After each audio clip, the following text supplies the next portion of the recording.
Magandang gabi mga boss. Panood nyo yung impeachment ni PBBM. Nabasura lang, di ba? Oo. House Justice Panel holds press on... Super majority vote. Oh. Both the Jesus complaint and the Masa et al. Complaint were declared insufficient in substance. We will be continuing our meeting on Monday. That is February 9. That is for the purpose of the preparation of our committee report, which will be forwarded to the plenary, subject to the approval of at least 1/3 of all the members of the House of Representatives. That would be all for the opening statement. Kung Eden Santos. Putya, sa Monday pa pala, iano pa raw nila sa plenary. Tapos pagbubutuhan pa raw ng 1/3 ng committee, kung sasang-ayon sila sa naging desisyon nila na insufficient yung impeachment. Ewan. Mamalato ako, may ubo ako. Yun ang nangyari, insufficient. Super majority vote. Yung dalawa, di basura na. Pero sabi nga ni Congressman Jinky, gagawa pa raw sila. Tapos ibigay nila sa didesisyonan pa raw ng plenary. 1/3 kung ano. Paano kung hindi naka 1/3? Paano na? Balita dyan. Pwede pa raw iakyat sa Supreme Court na naman yan. Kung question sila sa naging desisyon itong nila Congresswoman Jinky Luistro. May mga ganito-ganito kung ano-anong mga reklamo mga tatalo mga tanong-tanong, mga media, ganun. Na moro-moro, sabi ni Jinky, kung ano yun, pwede naman silang sa Supreme Court, kung bahala sila. Mga ganun. Yan kung matao, no? Alam niyo mga boss, itong nangyari na to, hindi na ako nagulat dyan. Ang kagulat-gulat dyan, kung pumasay ang impeachment na ipinail dyan kay PBBM at nakarating sa Senado, nakalusot sa Kongreso. Hindi pa rin tapos Kailangan makakuha pa raw ng 1/3 do sa ito naging desisyon nitong nila Jinky sa plenaryo 1/3 vote pa, butuhan na naman. Paano kung hindi nakakuha ng 1/3 vote? Pag nakakuha ng 1/3 vote sa plenaryo, itong naging desisyon nito na insufficient yung pinail na kaso, impeachment kay PBBM, ibig sabihin, siguradong yari na si Sayad. Ganun yun. Kasi, sasang-ayunan ng 1/3 vote, ito naging desisyon nila, committee nila Jinky Luistro, Justice Committee daw to sasang-ayon yung 1/3 ng plenaryo ng Kongreso, para mo na sinabi na yari. Ang gulo ng mga friend. Sa akin yan lang walang katatakayan na hindi lumusot yan dyan. Kasi kaya lang naman sinasabi, yung una lumusot diba? Tapos yung pangalawang araw pala katay na, diba? Sufficient nung una ngayon insufficient na. Pero yun nga sinasabi, sufficient dahil kumpleto sa sa gulay, ganyan. Pero pagdating dito, ito pala pangalawang araw, kailangan meron ka ng paano mo lututuin, ganyan, lahat-lahat. At kulang sa bitchin. Ganyan nangyari. No? Ito mga pre mas maganda pa yung nangyari ngayon dito sa pinail kay PBBM na impeachment complaint. Kasi sa umpisa pa lang, patay na So, maliwanag naman na pinaliwanag naman kanina nung mga bumoto na insufficient yung kasong Tsaka yan, matagal ng balitang-balita yan na hindi yan lulusot kasi kulang sa ebidensya. Ganun. Kaya yun na nga nangyari. Hindi nga lumusot. Pero hindi pa nga tapos. Dahil magbubutuhan pa raw sa Lunes, 9. Kung makaka 1/3, itong naging desisyon ng Justice Committee. Ganyan yan. Ang makulit, mga friend. Etong kay Sayad, kung ano mangyayari dito. Eto ang katakataka. Pag ito ay naging insufficient, yan ang naging desisyon netong Justice Committee ni Jinky Luistro. Pag naging insufficient ang naging desisyon nito mga nandito, ewan ko na lang, Okinawa, Japan. Kumbaga sa itong kay Sayad, the impeachment na ipinapile sa kanya kumbaga sa Ricardo over naman na over na sa sahog. At saka yan, si Sayad, dating impeach na yan nung nakaraan taon, di ba, sinalo nga lang ng forthwith ni Escudero. At pagdating sa Duterte Court, sa Supreme Court, unconstitutional kayo dyan. Mali kayo. Todas. Eto pa sa inyo ulit. Ganun nangyari. Kaya ito masakit ito, mga friend. Kung dito sa Kongreso,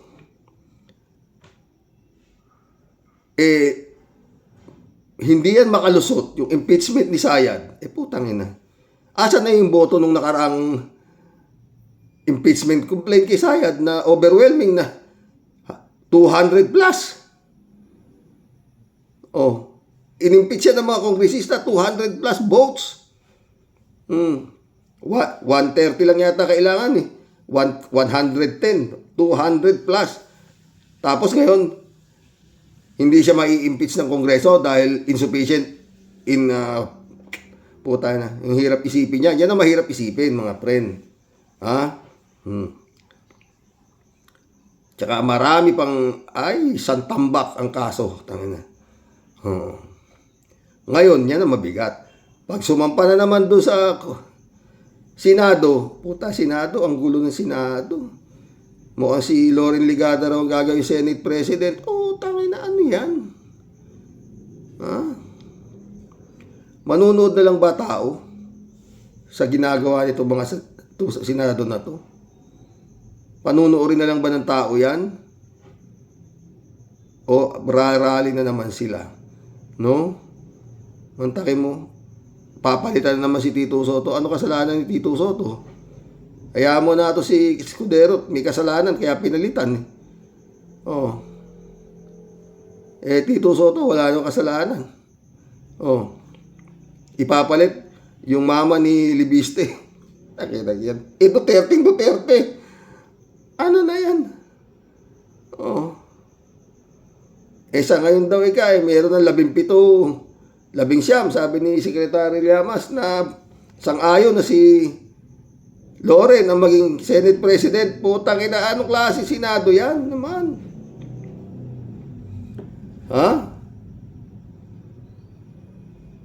Edi kung gano'n mangyayari, pag lumusot sa Kongreso, yung ni Sayad at bumagpak sa Senado, patay na naman. Kawawa na naman si Juan de la Cruz. Aasa na naman sa wala. Ganyan yan. Ganyan yan. Paliliwanag mo yung boto mo ano pa? Paano liliwanag nila Kim mo yan? Wala kaming pakialam dyan sa ebidensya na yan. Basta kami, Sara kami. Hindi kami naniniwala dyan. Pinopolitika lang kami. May magagawa ba sila dyan? Yun ang laman ng utak ni Kimo. Si Bato naman maski pala wala si Bato, considered yung boto niya. Sila na. Si Bato, si Bongo, si Kimo, Villar, 2, 5, Libiste. Marami na. Libiste, Cayetano, ano pa? Estrada, Marco Beta. Tapos na. Acquitted si Sara. Yun o yan. Sana mali ako. lumusot man sa Kongreso, ma-impeach man sa Kongreso yan, pagdating sa Senado, acquitted din yan si Sayad. Kaya patawa-tawa lang si Sayad eh. Oo. Kanina. Ang problema dyan, pag na-acquit si Sayad dito, paano yung ipinahil si Senador Trillanes na criminal case sa ombudsman? Baka pagbasihan naman nito si ombudsman, yung desisyon ng Senado na acquitted na dito. Ba't yung i-guilty rito? Paano? Ang anak ng puta, kaya mabigat yan ha. Friend ha. Mabigat o yan. Kanina parang kausap si Boying yung mga sinampay kang kaso sa ombudsman, kailangan sabi niya, ma-impeach muna si Sara bago mag-isipan na namin tong mga sinampang kaso nato Yun ang mga Puta. At yun nga, kakasuhan na raw si Jinggoy, si Revilla, si Escudero, tsaka itong si Villar, ayan, palapas, oo. Ay, Lord. Ang hirap, no? Pera ng bayan inuubos dito sa hiring-hiring na to, oo.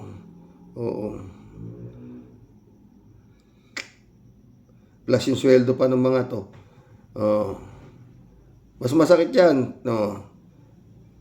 Ma-impeach man si Sayad dito sa Kongreso, pagsampa sa Senado, acquit yan. Yun ang masakit.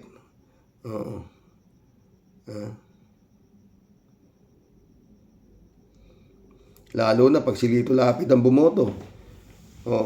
Sabi lang Lito Lapid, dito ako, mas marami dito sa acquit ba't ako pupunta sa guilty? Nagpaliwanag na nila lahat yung boto nila, di yun na rin yung boto ko. Mag-collab na tayo. Ito mga boss, si Boying. 2 hours ago lang ito. Undergoing evaluation. And there's some... Tinatanong ho siya dito, yung Grab complaint versus VP Sara sa ombudsman. Ito sagot niya. Undergoing evaluation. And there's some legal questions that we have to answer before we act on it. Because, number one is immunity from suit, if it applies to the Vice President. Because I think that's the most important issue. Because impeachment is the only... Anong immunity from suit? Di ba wala nga immunity from suit ang Vice President? Presidente nga lang meron, di ba? Kaya lang na niya, yung galaw daw kasi ng Supreme Court, baka di raw niya matansya yung galaw ng Supreme Court niya ito way to remove a sitting Vice President. But just the same, we're looking at the immunity issue. So we're investigating, and whatever findings that we have later on, we will have to submit to the impeachment, through the impeachment process to the House. And of course, the House will be the one to act on this matter. The other side of it is, if we find that, or there is a conclusion that there's no immunity from suit, we can start filing cases. But talaga naman walang immunity from suit ang Vice President. Spare tire lang nga yan, di ba?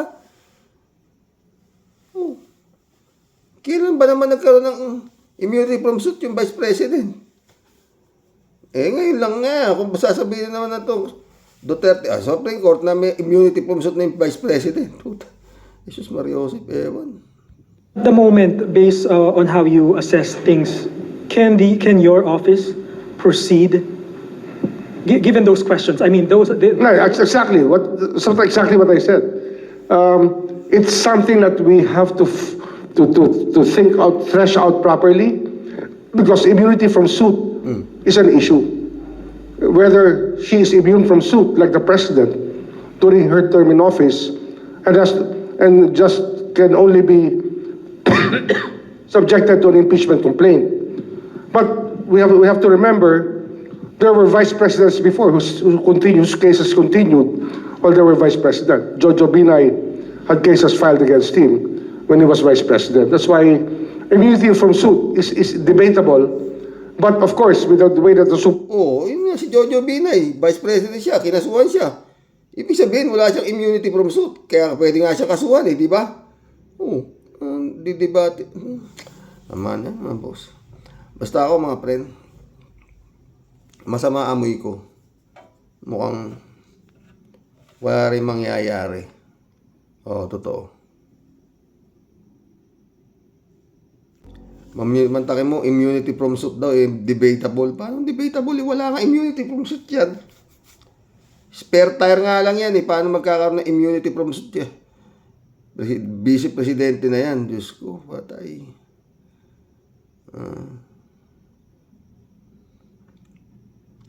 Talagang dapat, pag nanood lang ang taong bayan kay Sara Duterte,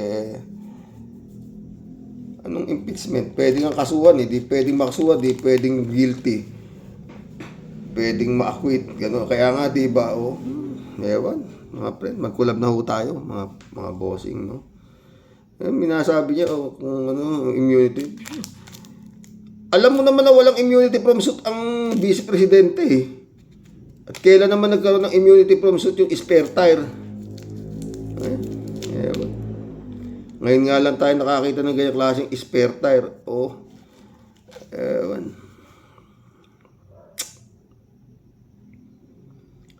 Sama amoy. Ewan ko, ano yan mga pre? Immunity from... Wala nga immunity from suit yan. Ewan ko. Diba? President lang ang may immunity from suit. Ewan kasi, Boeing.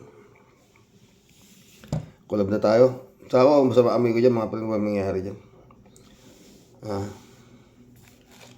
Hindi makakanti si Sara Duterte. Tsaka yung mga nasa tao niya, mga pagdidemanda na nila, yung mga sila La Chica, Lolasco, mga kernel, tsaka yung mga kasabwat sa pagnanakaw, wala pa rin yata.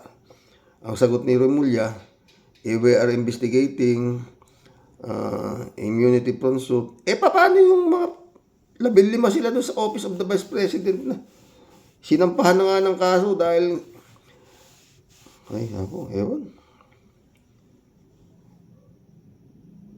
Mary Lebron, shout out. Sam AJ, shout out. Karox, si Marcolecta, pangit na nila lang dito sa mundo. Ano ang tingin mo? Parehas tayo ng tingin. David Ali Mendoza, sumagot. Ipinaglipo kasi sa sama ng loob yan. Kaya ganyan ang itsura ni Marco Beta. At saka ang balita ko po kasi ay bumabagyo nung ipinanganak yan.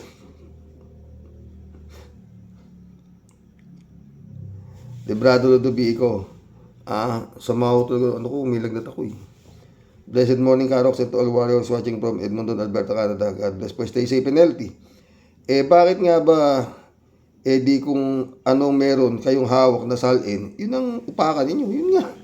Ewan ko. Hindi ko ko alam kung saan. Ngayon naman, immunity from suit, nasabi niya.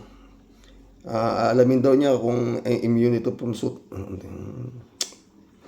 Chipisa Bonao, good evening po kuya at sa mga ka-warriors, PBBM sana, kung may ninakaw ka nga, sana trilyones na ang dinekwat mo para di ka po ma-impeach.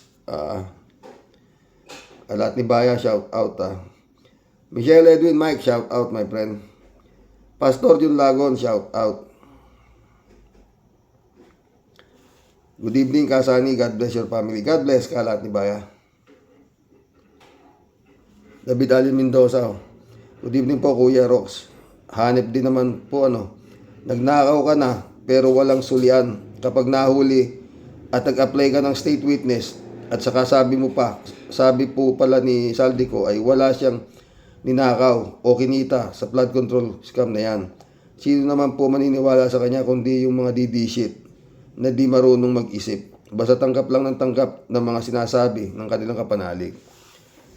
Siyempre sila Bato. Tangina klase Senado to po.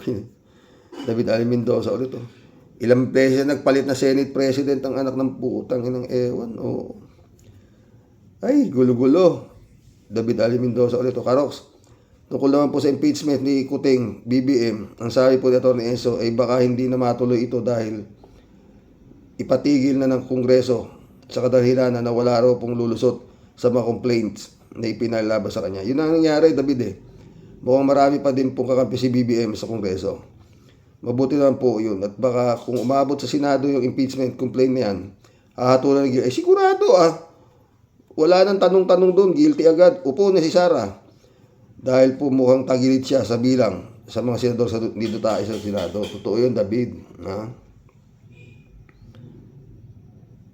Shelly J. Sir, shout out. Ay nako, itong mga magnanakaw na nasa gobyerno, galing magsipagnakaw. Pero nung nagnanakaw, hindi nila iniisip ang Panginoon Diyos. Ngayon, pinapanagot na ang mga krimen nilang ginawa, naisipan na gamitin ang pangalan ng Diyos. Totoo yan, Shirley. Kakausapin lang ang Ombudsman Remulla, magsasama pa ng pare. Hay, nako. Yun nga eh. Tangina. Friend, Shervin Sapeda, shout out. July 7, Alcantara, Christian Sen. Analisa Apolinar, shout out sa inyo mga friend. Tawa na ng tawa si Tia Deli sa emoji. Sir Rox, talagang paboritong putahe ng bayan. Ang John Lloyd ng Cavite chapter. Ano po? Patay tayo. Kasi naman Sir Blackjack, usayan mo po kasi ang trabaho mo. Alam niya nga kung may immunity from suit daw yung Vice President kagaya ng Presidente. At imbestigahan naman daw nila. Wala na pong maraming pautot at palabok pa. Maliwanag pa po sa sikat ng araw ang mga dumidilat at ebidensya. Kamay na bakal po para sa mga sukab, magsipagtanda. Pagka po tayo ilelembot-lembot sa interview lang tigasin at nakakatakot, Sir Blackjack. Wala pong malupit na ending ito pong teleserye pong pinanunood ng taong bayan. Araw-araw, ano po? Kisig-kisigan po natin ang pag-boljak sa pesting yawa. Kaya po lahat ng pugante, di po siniseryoso ang batas natin. Kasi nga alam po nilang lahat, sa usapang lagay, wala pong lulupit pa dyan mga sir. Pag may gusot, siguradong lusot, kaduling-duling na offer. Kaya puro walang takot, nagtatago ngayon at ayaw managot. Pinutukan ng lintik si Saldi Kuyukot, di nababahala at nangingilabot, wala daw problema sa Supreme Kurakot. Bulok na sistema ay puro baluktot, aasa ka pa ba? Wala na may mananagot. Ang tanong ng bayan sa ating Sir John Lloyd, tropang trumpo, na ba ang iyong susunod? Boy Dila at Keso parehong buraot. Gayon din si Junggoy. Di na makatulog, balik Himas Reyes ulit kasama si Budot. Pamilyang Dismaya, Bilyar at iba pa, sobrang daming sangkot. Ako'y nagtataka, lupit ni Cubeta. Laging umaalma, di daw magbabalik ng kinurakot nila. Special na trato dahil sa kontrata, baka pera na daw ay maging bato pa. Totoo yan, Tia Deli, kung tumula ka na naman. Kaya Mr. Blackjack, sana tantanan na ang puro pa preskon at puro pa bida. Kasuhan mo ng lahat, tama na ang drama. Ang 2028 ay nalalapit na, di na makakaintay si Tuliling Sara. Pag ganyan nakalusot, patay ka ang bata ka. Totoo yan, Tia Deli ka.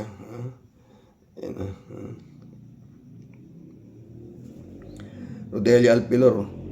Tama ka, Sir Rox. Halatang may tinatago ang mga magnanakaw sa kaban ng bayan. Salamat, Sir, sa pagbasa ng mga komentaryo namin. Ingat po and God bless us all po. God bless, Rodelia. Rodelia ulit Wala yan, Sir Rox. Panalo pa rin si BBM. Yun nga natin. Marilo Pabianak, shout out.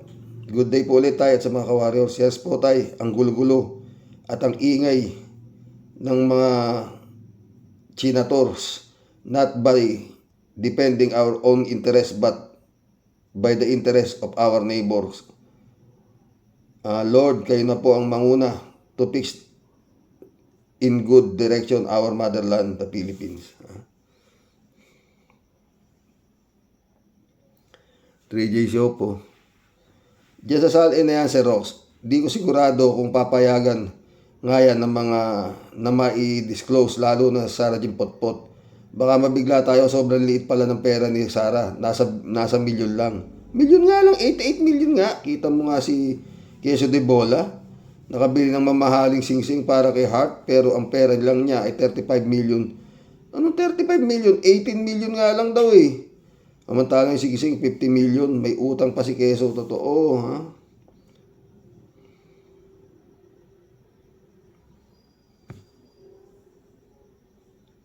Jojo, no? Di naman seryoso yung mga yan, tol, sa mga government office na gaya ng DSWD pa, bago ng patakaran lang ya. Sayang lang pagod ko sa yung salin naman. Ngayon, lalo na kay Queso, 18 million plus lang ang salin, pero yung presyo ng isang relo niya worth 14 million yung salin niya. Yung salin kaya ni Rimulya nilabas na. Hindi. 3J show po. Hello, Sir Rox. Ano itong nabalitaan kung binasura daw ng Congress ang impeachment ni Bibi? O yun nga. Insufficient fund daw. Kulang daw sa ebidensya. Mahina daw ang ebidensya. Ano kaya? Basta na lang tumakbo sa Congress ang mga hunghang na ito at nag-file ng impeachment para tapatan ang impeachment ni Sara Jim Potpot.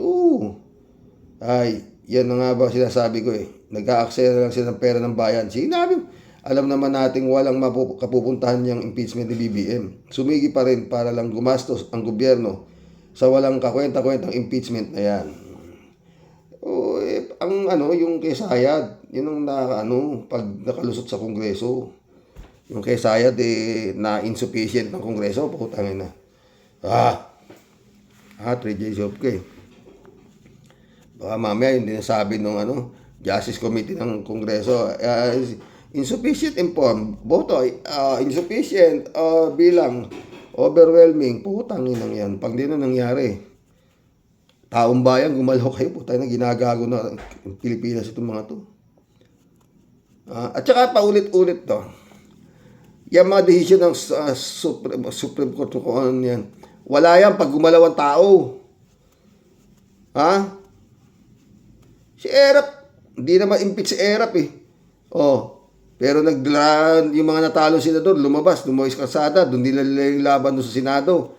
Yung open the envelope. Di ba, yung Tessie Oreta, sumasayaw pa nga dahil nanalo yung mga Erap sila eh. Na not to open the brown envelope na Jose Pilate. Tapos, naglabasan nyo, doon, tapos na. Tapos sabi ni Erap, umarap si Erap, pamapayag na ako na buksan ang brown envelope. Wala na, ngayon pa. Di ba? Ganyan yun eh. Kaya pag taong bayan ang gumalaw, Diba? 3J show ulit to. Sir Rox, ang dapat pagtuunan ang matanggal itong si Marcolecta bilang senador. Hindi lang siya halatang senador ng China, kundi talagang inakikita niya sa atin na senador siya ng China. Hindi na siya nangingimi. Lantara na talaga ang pagtatanggol niya sa China. Abogado na nga siya ng China. Senador pa rin ng China. Ikaw na, Marcolecta, ikaw na. Diba? Tangay butante. Ang gagawin natin 3J show? Aber. Sino? Si Bongo, number 1. Number 1. Si Bato, number 3. Tigyan mo. Sa itong nakaraang eleksyon. Dating alam na net. Tangay na, sindihan mo man ng mga hype na yan. Amoy digong yan. 3J show ulit Siguro, sinesermon na ni Marcolecta ng China. Sinesermon na si Marcolecta ng China dahil puro siya palpak. Palpak ang gawing state witness si Dismaya. Palpak pa rin siya dito sa West Philippine Sea. Baka di na siya sweldoan dyan. Kaya super effort ang buhong sa Senado ipagtanggol ang China. Yun siguro talaga. Dolor Garcia. Aya Sulemanap, shout out. Brennan Bingson, shout out ha. Christian Cheng. Eddie Luna, shout out my friend. Ha? Sabi ni 3J Siopo. Rox, kung kinukudita na si Sen Tito Soto kasi baka talagang masilat si Sara sa impeachment, ang ipapalit si Caldero Cayetano. Naku, asa na ba yung 10K kuno na pangako niya? Tapos si Marcolecta uli ang chair ng Blue Ribbon Committee. Wow. Pero sa palagay ko, di na mangyayari. Tuloy na ang impeachment kay Sara at dismiss ang impeachment kay BBM. Kaya iyak na naman ang mga DDS. Gumagawa ng paraan para sila maging Senate President. Yung nanay ni Libiste raw ang Senate President. Ang klase ng utang na to. Dapat taong bayan, gumalaw na kayo. 3J Shop ulit to. Lalo nang naggitngit ang mga DDS dahil si Gong DA, ayan ang pre-trial niya, pushing through na. Tapos ito pang kay Sara Jing Potpot, tapos wala pa si Bato sa Senado. Paano na kaya? Sakit ng ulo ng mga DDS. Di malaman kung anong gagawin. May one time, big time, may impeach PBM, may Barsaga at La Peste na mga pakawala nila, pero lahat nagbumerang sa kanila. Ay, pag tadhana ang kumilos, wala silang magagawa. Totoo yan, wala talaga. Jan Dimango, my friend, shout out. Brother Elias Ischo.